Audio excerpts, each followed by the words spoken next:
In this video, I'm gonna show you how you can get your 808s to hit hard. A lot of people mess this up. I'm not gonna lie, I was one of those people for years. I would do a lot of stupid shit to try to get my bass to sound good, and honestly, it never sounded good compared to any of the reference tracks I was trying. I tried a bunch of different stuff, and it wasn't until I started meeting a lot of top-level industry producers, and they honestly simplified the process. I realized they weren't doing too much. There was just some common mistakes, and when I was able to overcome that, my mixes got way better, so I just wanna kind of demystify all the stuff on getting really good 808 or bass sound in your track to get your stuff to hit hard.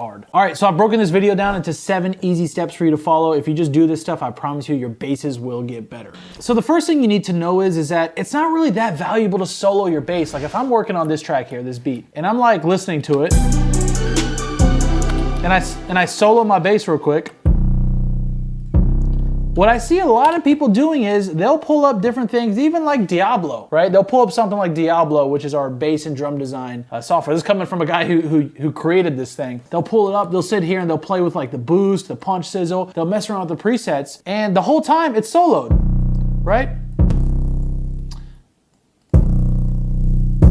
And you're listening, you're like, oh, it got more body, it sounds like so much thicker. Dude, if you have it soloed, how do you know how it sounds with the rest of the track, right? I used to be so guilty of this. There is no point in soloing this stuff. Just play it in context of the track. If you are going to work on the 808 sample, if you do want to mess with the volume levels, if you do want to boost the lows, do this and that, just don't solo. Just keep the whole thing running.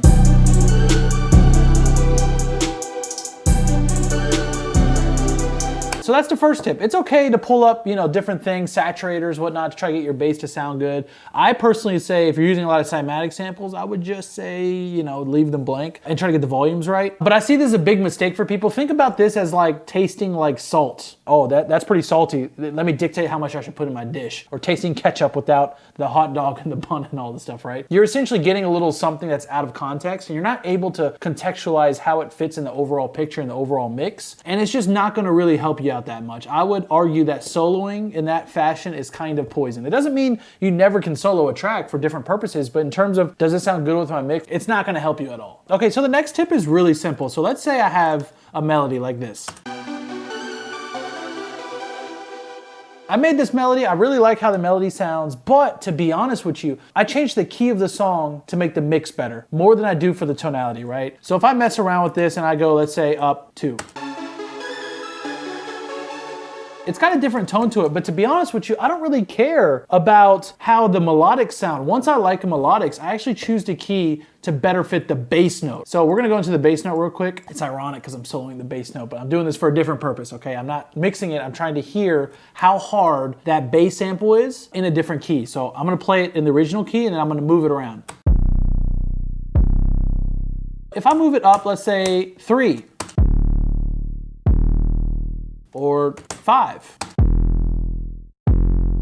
Completely different tonality, okay? And that's one of the things that I do. After I find a melody I like, sometimes different bass sounds, whether it be an 808 or respace, they just don't hit it hard, and every bass sound has a sweet spot. So what I would do is, after you have something good going, a good melody, do a quick check, get the bass note, try a couple different keys just by going up a few, figuring out where it hits the hardest, and then turn everything back on in that new scale. And what that's gonna do is that's gonna have something that's gonna hit really nicely, and you're gonna kind of optimize your song for the mix, okay? And don't get me wrong, not everybody does this, and that's perfectly okay. You don't have to listen to any of these tips and you can make absolutely great music. This isn't an end-all be-all. It's just a little trick I do to get harder hitting mixes. So the next thing you're gonna do is, let's say you're working with some Cymatics melody loops and you have all the stems pulled up like I do here. I'm gonna mix it real quick because it's got a respace built in. I can do this example easy. I would actually try the mix with less layers. So this is a classic example, whether you made the layers yourself or they're from a melody loop or you combine them, whatever. So I'm gonna play this real quick as it is.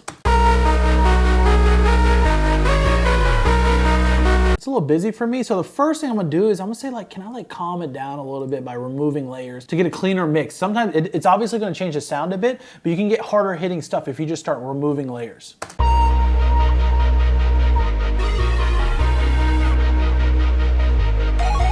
Already right there, doing a track like that and trying to get that mix to hit hard just by removing these 2 busy ass layers. Like so much fucking shit going on with those layers. Just by removing those 2, I've opened up room for that bass to hit, okay? You can obviously do this by going to an EQ real quick. I could take like this sound and, Most of the lows are already cut, but I could cut a little extra of the lows. But to be honest with you, one of the things I like to do, even though yes, I do this as well on my sounds, one thing I really like to do is just remove layers altogether. And that way your bass just has more room to hit because they'll start phase canceling with other sounds and all kinds of shit will start happening and it just won't sound good. It'll be muddy. You won't actually get that hard hitting sound. Just try removing layers. You'll get a much better mix. This next one is a really simple tip. You need to mix quietly, okay? Do not blast speakers. If I crank up my interface, I got these big speakers and it's loud and it honestly a lot of times sounds great when I got this, you know, big sub or this big 808 hitting, but the reality of the situation is that your brain gets tricked, okay? Because your brain perceives loudness as better quality. So as you turn it up, you're like, oh my God, this thing's hitting fucking amazing. The reality is you're just turning it up so loud that your brain is kind of perceiving all that loudness as like, oh, this sounds good. But from my experience, if you mix on low volume levels, like I have something that's maybe only about 40% up on my interface, the master volume knob, but if I mix at quiet levels and you get a good sounding bass at quiet levels,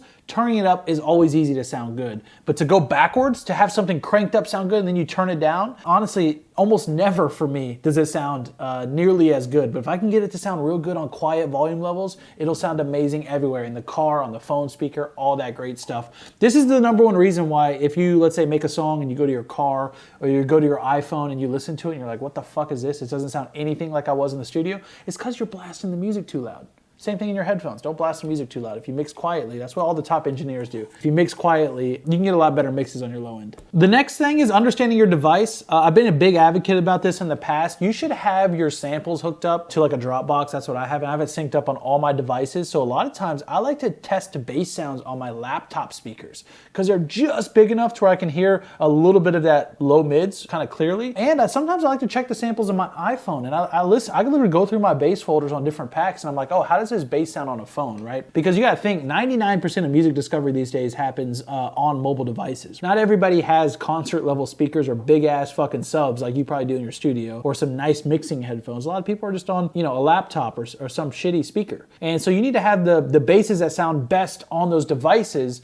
And it's kind of that same advice. Like don't crank up the volume and listen to basses only on your big speakers. Try to check how these different bass sample sounds on your smaller devices like laptop and phone speakers. And you're gonna be finding better bass samples for your mix. Okay, here's another beat I have. I actually like the 808 on it because I've already done all the tips I'm talking about here, but I'm gonna play it real quick.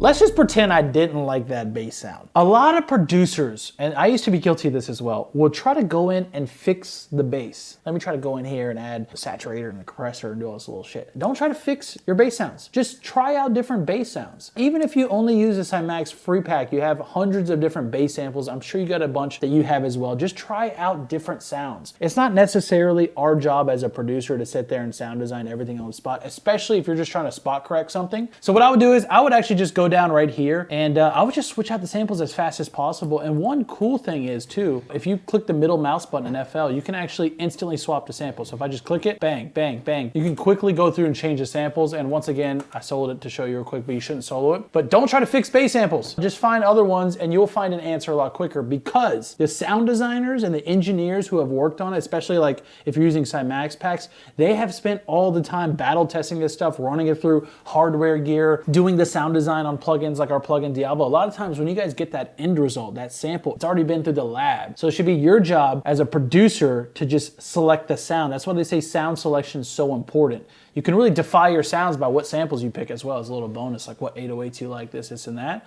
But I would not waste time trying to fix shit, just switch the sounds. And my last piece of advice is to reuse your best 808 samples. Just think about something like the Spins or the Zay 808. It's been used on hundreds and hundreds of tracks by now. Why? Because the shit works over and over again. That same thing goes for really any sample you're using, any drum sound. It could be a kick, snare, whatever it is. You should be reusing your best sounds. And honestly, one of the best things that defies your sounds, like I mentioned before, is just starting to save your best one. And you're gonna get better mixes just by knowing like, oh, let me go to that sick 808 I found in Equinox, or like, oh, let me go to that 808 808 pack I found in this pack, right? One of our mystery packs. Let's say we drop something crazy.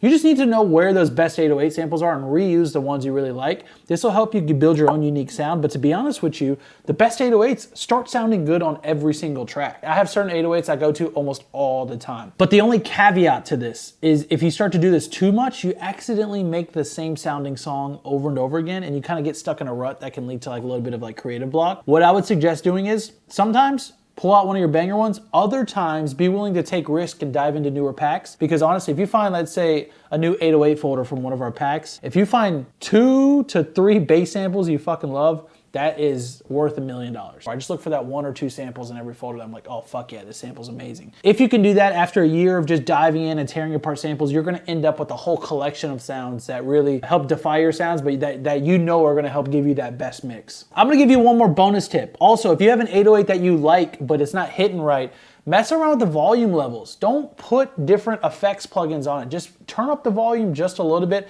That's my #1 thing I do. If I already like the tonality of the 808 I found, I just turn it up a little bit and then I just turn down the melodies. That's all I do is volume levels. I learned that from a lot of top other producers in the industry. They're not doing too much besides volume levels. It's one of the most important things. And if you got that interface kind of low and you're mixing quietly and you just get those volume levels right, that'll solve 95% of your mixing problems. That's it. It's not that complicated. If you're not satisfied with your mixing, or if your low end's not hitting right, or if your kick and bass aren't hitting right, a lot of times it's because you're doing too much. You're over processing, you're overthinking, you're using too many sounds. And if you just take these tips, keep it simple, swap out the bass sounds, don't try to over process, like do some of the stuff that I've been talking about, I guarantee you your mixes are gonna be better. Anyways, I hope you guys enjoyed this video. If you have any other questions about bass, just leave a comment below and make sure you like and subscribe because I'm gonna be dropping more vids. Anyways, happy producing, peace out.